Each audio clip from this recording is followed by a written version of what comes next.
Iran America बातचीत के नए प्लान से बाजार में लगातार दूसरे दिन दिखी तूफानी तेजी। निफ्टी 350 अंकों की बढ़त के साथ 23,280 के करीब हुआ बंद। वहीं निफ्टी बैंक करीब 1,000 अंकों से ज्यादा उछलकर 54,000 के पास बंद। दिग्गज बैंक्स और एलएनटी से सबसे ज्यादा सपोर्ट।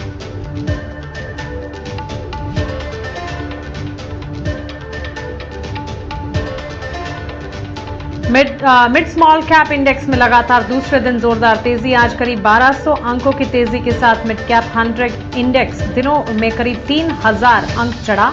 2 दिन में 3,000 अंकों की बढ़त। वहीं स्मॉल कैप में 2 दिनों में करीब 6% का उछाल।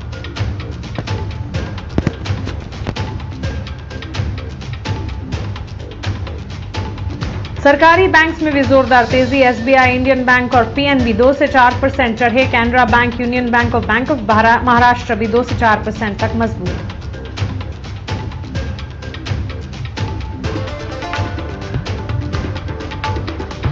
लार्सन एंड टूब्रो में आज भी करीब 4% की जोरदार तेजी। 2 दिन में शेयर करीब 5% भागा। कंपनी को 2,500 करोड़ के नए ऑर्डर्स मिले। यूएस ईरान में बातचीत से ओवरसीज बिजनेस पटरी पर आने की उम्मीद।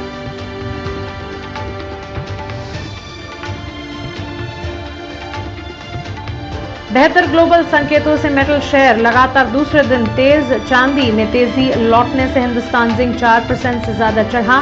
हिंदुस्तान कॉपर नाल्को भी करीब 3.5% ऊपर। जेएसडब्ल्यू स्टील, सेल, एनएमडीसी और टाटा स्टील भी 1 से 3% चढ़े।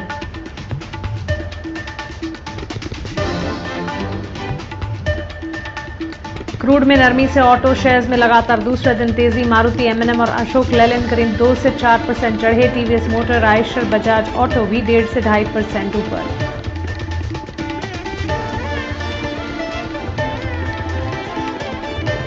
प्राइस हाइक के ऐलान और क्रूड में नरमी से पेंट शेयर्स चमके। एशियन पेंट्स और बर्जर पेंट्स में 2.5% की तेजी। वहीं कंजाई, नैरोलैक और इंडिगो पेंट्स भी करीब 3 से 5% उछले।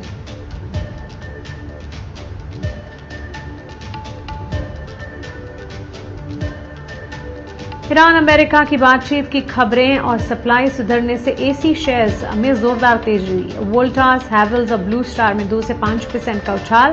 वहीं पीजी इलेक्ट्रोप्लास्ट भी करीब 3% चढ़ा।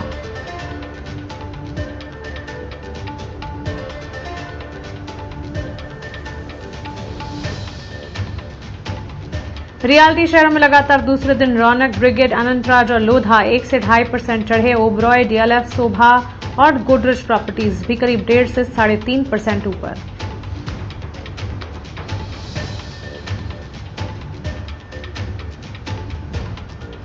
करीब 300 करोड़ के ऑर्डर के दम पर सीगल इंडिया का शेयर 3% चढ़ा। वहीं वारी एनर्जीज करीब 3% चढ़ा। ग्लास मेकिंग प्लांट के लिए 3,900 करोड़ के केपेक्स प्लान को मंजूरी।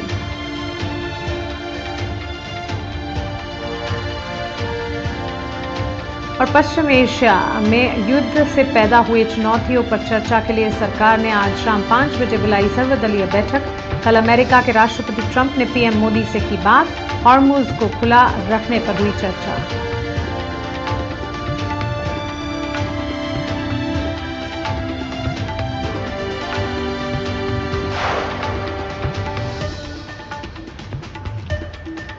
नमस्कार, कल की तैयारी में आपका स्वागत है। आपके साथ मैं हूं मानसी दवे। और भारतीय बाजार में युद्ध को लेकर स्थिति जैसे जैसे बेहतर होती हुई नजर आ रही है। बातचीत और समझौते की बात जहां जहां हो रही है उसका असर हम देख रहे हैं कि अक्रॉस द ग्लोब मार्केट्स पर भी रिफ्लेक्ट होता हुआ। और इक्विटी मार्केट में भी इसी तरह के स्टेट और स्थिति हमने लास्ट ट्रेडिंग सेशन में देखी। अच्छी मजबूती के दिन लगातार दूसरे दिन तूफानी तेजी देखने को मिली।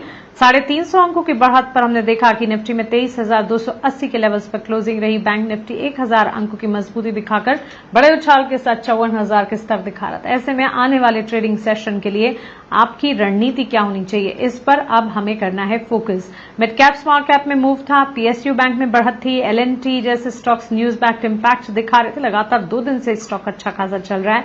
मेटल्स की शाइन भी अच्छी थी। ऑटो की रफ्तार भी बेहतर थी। पेंट शेयर्स में भी अच्छा खासा एक्शन और रियल एस्टेट सेक्टर में भी अच्छे मूव्स के बीच कामकाज। ऑल इन ऑल बाजार की तस्वीर बेहतर नजर आई। क्या ये तस्वीर आने वाले ट्रेडिंग सेशन में भी इंटैक्ट रहेगी, इस पर है फोकस। चलिए हमारे एक्सपर्ट को जोड़ते हैं। हमारे साथ इस वक्त लोकेश सेठिया है, founder SR wealth research and share market Gurukul. हमारे साथ स्नेहा पोद्दार भी जुड़ी, assistant vice president research analyst Motilal Oswal financial services limited. Sneha, Lokesh, बहुत स्वागत है आपका ईटी नाउ स्वदेश पर। अपना समय हमें देने के लिए आपका शुक्रिया। ट्रंकेटेड वीक है, आने वाले सेशन की तैयारी हमें करनी है। बताएं कैसे देख रहे हैं बाजार का चाल। स्नेहा, शुरुआत आपसे करना चाहेंगी। इंडेक्सेस पर आपकी रणनीति क्या है? हाय, गुड आफ्टरनून मानसी जी। हमने जो रिकवरी देखी है डेफिनेटली एक ये पॉजिटिव बूस्टर है मार्केट के लिए, क्योंकि अच्छी खासी गिरावट हमने देखी थी। मेरा मानना है कि अगर ये बातचीत पॉजिटिव डायरेक्शन की तरफ मूव करती है तो यहाँ पे हम कह सकते हैं कि मार्केट कहीं ना कहीं जो पैनिक सेलिंग जो हम देख रहे थे वो यहाँ पे थम सकता है। पर अभी भी व्यू बहुत ज़्यादा पॉजिटिव नहीं है, थोड़ा सा कॉशियस व्यू रहेगा, बिकॉज ट्रंकेटेड वीक है जैसा आपने कहा। और इसमें कुछ भी आगे क्योंकि आने वाले दिनों में डिस्कशंस होंगे, उनके क्या नतीजे निकल के आते, उसका पूरा इम्पैक्ट हमें मार्केट में देखने को मिलेगा। मेरी राय रहेगी कि ये एक एज आप कॉशियस व्यू रख के ही आगे बढ़े। ट्रेडर्स को बहुत संभल के यहाँ से ट्रेडिंग करना है, बट इन्वेस्टर्स के लिए अभी अच्छा मौका है इन लेवल्स पे अपने पोर्टफोलियो को बिल्ड करने के लिए, बिकॉज यहाँ से डाउनसाइड काफी लिमिटेड लग रहा है। बट फिर भी कहना बहुत मुश्किल है कि मार्केट ने अपनी डाउनसाइड को यहाँ से प्रोटेक्ट कर ली कि नहीं कर ली, बिकॉज आगे आने वाले समय में ही हमें ट्रू मार्केट डायरेक्शन पता चलेगा। रणनीति यही होनी चाहिए कि आप स्लोली ग्रेजुअली अपने पोर्टफोलियो को बिल्ड करें, लेकिन अगर आप शॉर्ट टर्म पर्सपेक्टिव से ट्रेड करना चाह रहे हैं तो बहुत संभल के बहुत लिमिटेड पोजीशंस को ही आगे कैरी फॉरवर्ड करिए।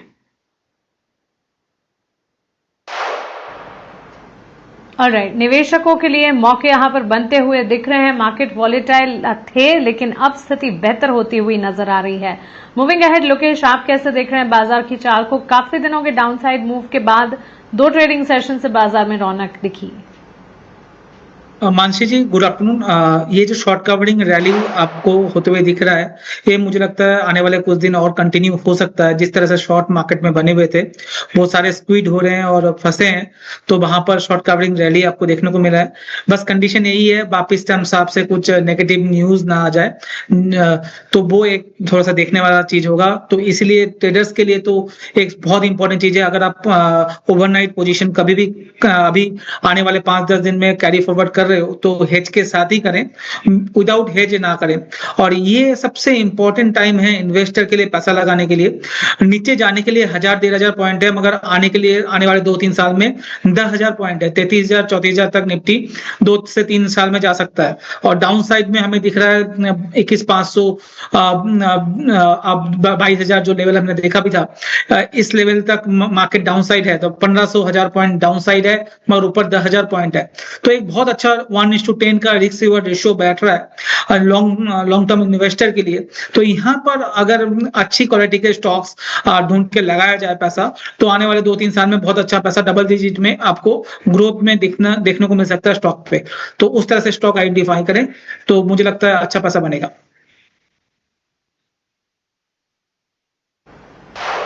एब्सोल्युटली।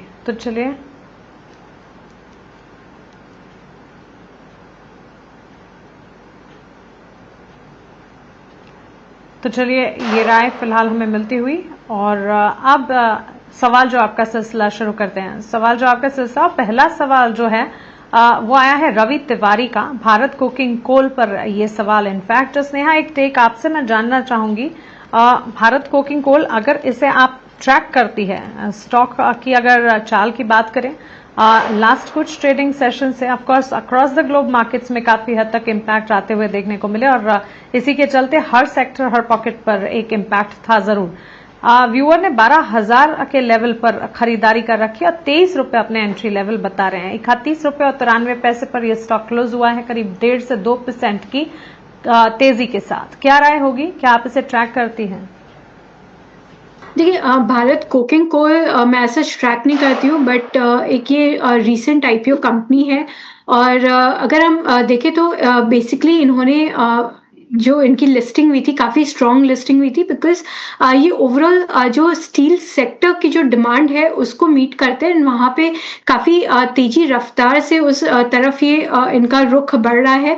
इनफैक्ट मैनेजमेंट ने बहुत स्ट्रॉन्ग गाइडेंस भी दिया था कि जो स्टील कंपनीज़ को जो रॉ मटेरियल लगती है बिकॉज़ स्टील डिमांड आगे आने वाले समय में काफ़ी रोबस्ट रहेगी, तो इनकी जो भी कैपेसिटी एक्सपेंशन होगी वो रॉ मटेरियल की रिक्वायरमेंट को मीट करने के लिए जो नॉन कोकिंग कोल की जो रिक्वायरमेंट होती है उसको फुलफिल करने की ये कोशिश करेंगे। तो इनकी जो ओवरऑल गाइडेंस है उसको नज़र में रखते हुए लॉन्ग टर्म पर्सपेक्टिव से स्टॉक काफ़ी डिसेंट लग रहा है। बट क्योंकि हम कवर नहीं करते तो मैं बहुत ज़्यादा आपको कॉन्फिडेंस के साथ इस पे राय नहीं दे सकती हूँ।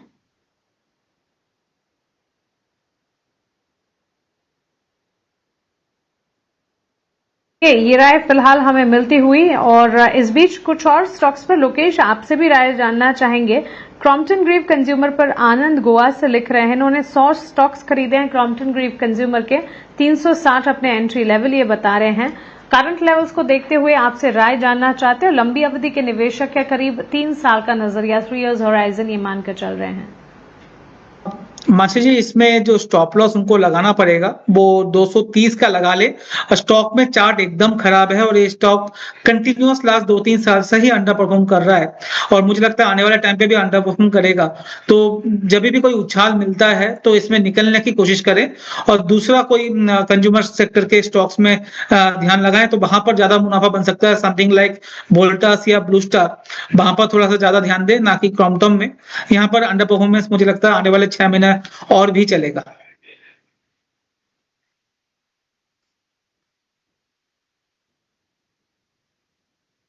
तो चलिए, ये एक टेक फिलहाल क्रॉम्पटन ग्रीव कंज्यूमर पर फिलहाल हमें मिलता हुआ, लेकिन आगे बढ़ेंगे अब वैल्यू इन्वेस्टमेंट पिक। और जैसे हमारे एक्सपर्ट्स भी बता रहे हैं, ये वो समय है जबकि निवेश का नजरिया बनाकर आपको चलना चाहिए। अच्छे लेवल पर मार्केट आपको एंट्री अपॉर्चुनिटी दे रहा है।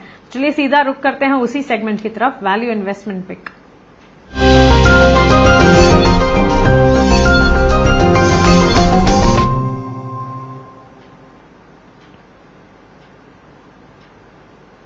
स्नेहा, शुरुआत आपसे करना चाहेंगे, बताएं क्या है आपके वीआईपी शेयर। तो मेरी सबसे पहली पिक रहेगी ग्लेनमार्क। सो ग्लेनमार्क ने रिसेंटली अपने GLP-1 ड्रग को लॉन्च किया मार्च 21 को, एंड उन्होंने बेसिकली जो वायल बेस्ड फॉर्मेट है उसमें लॉन्च किया at a very competitive price of 325। सो इनकी दो प्रोडक्ट अब हो गई है, एक लिराफिट जो कि डेली डोजिंग प्रोडक्ट है और एक ये GLP-1 जो कि इनकी वीकली डोजिंग है, जो कि इन्हें बहुत बड़े मार्केट को कैप्चर करने की अपॉर्चुनिटी प्रोवाइड करती है। ये मार्केट रफली $103 मिलियन का एनुअल मार्केट है इंडिया अलोन में, एंड ग्लोबल लेवल में और भी बड़ी मार्केट हो जाती है। तो ये 50% कैगर से ये इंडस्ट्री ग्रो कर रही है। प्लस इनके जो अदर सेक्टर्स है, कार्डियक, रेस्पिरेटरी, डर्मेटोलॉजी, सारी सेक्टर्स में ये आउट परफॉर्म कर रहे हैं। और रिसेंटली इनके जो मॉन्ड्राई फैसिलिटी है यूएस में, उसको भी VAI स्टेटस मिल गया US FDA से, जहाँ पे कमर्शियल मैन्युफैक्चरिंग रिस्टार्ट कर सकते हैं, क्योंकि काफ़ी टाइम से इनके लिए बहुत बड़ा ओवरहैंग था। तो एक काफ़ी पॉजिटिव डेवलपमेंट के कारण मैं ग्लेनमार्क सजेस्ट करूंगी with the target price of 2400। मेरी दूसरी पिक रहेगी जैन रिसोर्स रिसाइकलिंग। तो कंपनी ने रिसेंटली कुवैत की एक कंपनी ब्राज अल खलीज में 25% स्टेक अक्वायर किया है, जिससे कंपनी को एक ग्लोबल प्रेजेंस मिलता है। और केवल ग्लोबल प्रेजेंस ही नहीं, जो इनकी रॉ मटेरियल सिक्योरिटी है वो भी काफ़ी स्ट्रेंथन हो जाती है, बिकॉज इन मिडिल ईस्ट में जो स्क्रैप है वो काफ़ी बड़ी मात्रा में मिलती है, एंड सो इसके थ्रू इन्हें राइट ऑफ फर्स्ट रिफ्यूज़ल रहेगा। और साथ ही साथ में इन्होंने अपने कॉपर रिसाइकलिंग की कैपेसिटी को ग्रो किया है, जो कि जून 2026 में इनकी नई प्लांट ऑपरेशनल हो जाएगी। सो कॉपर एक बहुत ग्रोइंग इंडस्ट्री है, सो वहाँ से कॉपर रिसाइकलिंग की अपॉर्चुनिटी बहुत बड़ी दिख रही है। तो इन दोनों ही फैक्टर्स को सामने रखते हुए ये बहुत अच्छी कंपनी है from a long term perspective. इसे 520 के टारगेट प्राइस से एक्यूमुलेट किया जा सकता है।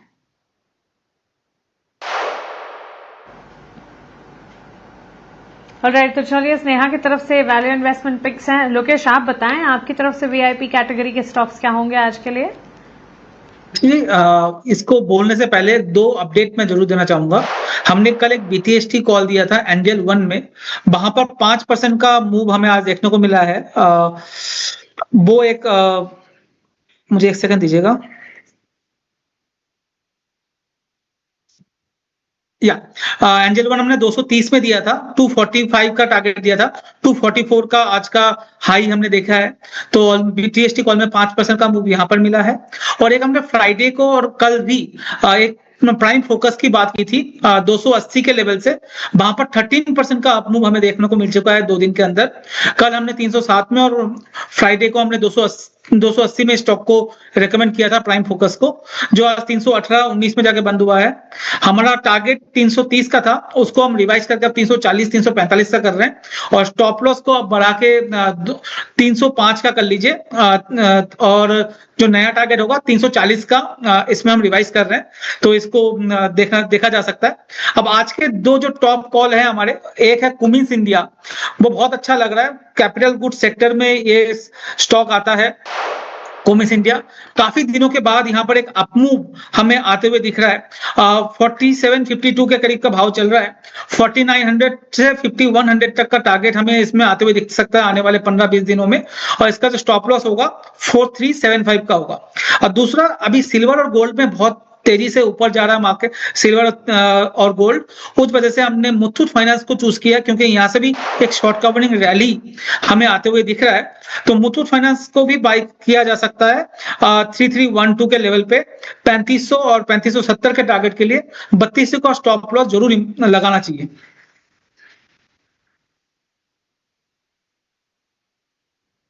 बिल्कुल बिल्कुल लोकेश जी और स्नेहा जी, बहुत शुक्रिया आपका हमारे साथ जुड़ने के लिए, बाजार पर आपका नजरिया, स्ट्रैटेजी और आपके वैल्यू इन्वेस्टमेंट पिक्स हमारे साथ शेयर करने के लिए।